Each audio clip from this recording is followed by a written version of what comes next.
જય ગૌ માતા. અવિમુક્તેશ્વરાનંદ સરસ્વતી મહારાજના પ્રયત્નથી ત્યાં રાજ્ય માતા ઘોષિત કર્યા છે. તો welcome back to my another blog. જય દ્વારકાધીશ, જય શ્રી રામ એન્ડ જય હનુમાન દાદા. મિત્રો, આજના મસ્ત મજાના વ્લોગની શરૂઆત અત્યારે અમે રસ્તામાંથી કરીએ છીએ. આજે આપણે જવાનું છે દક્ષાબેન આહિરના ઘરે.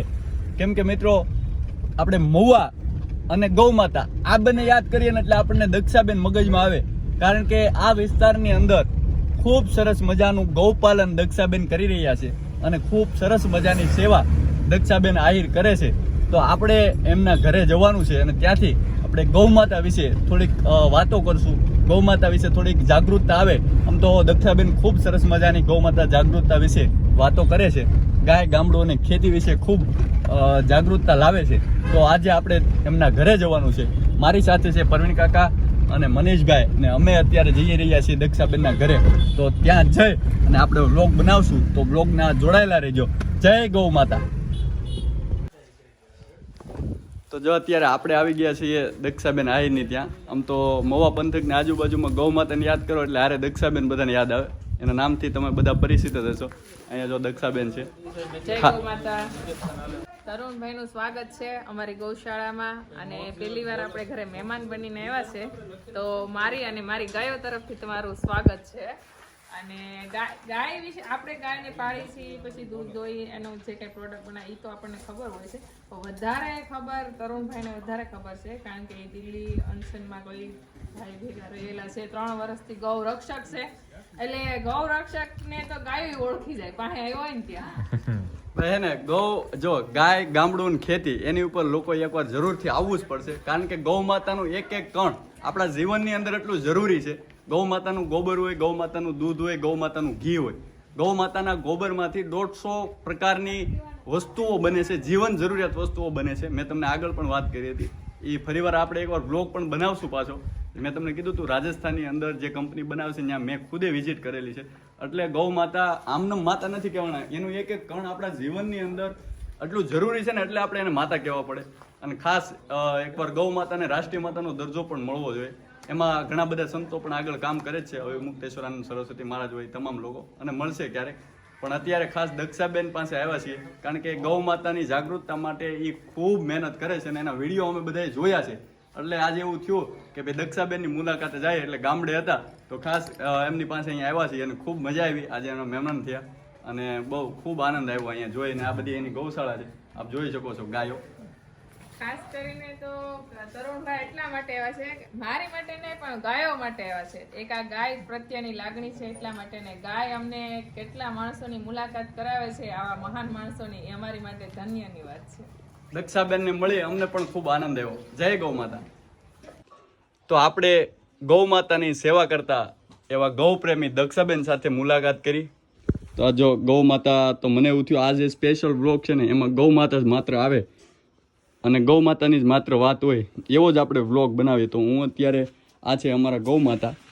ખાસ આ વ્લોગની અંદર હું સરકારશ્રીને એવો સંદેશ આપવા માગું છું કે ભાઈ આપણા ભારત દેશની અંદર સંપૂર્ણપણે ગૌ હત્યા બંધ થાય એના માટે થઈ અને ગૌ માતાને એક રાષ્ટ્રીય સન્માન મળવું જોઈએ.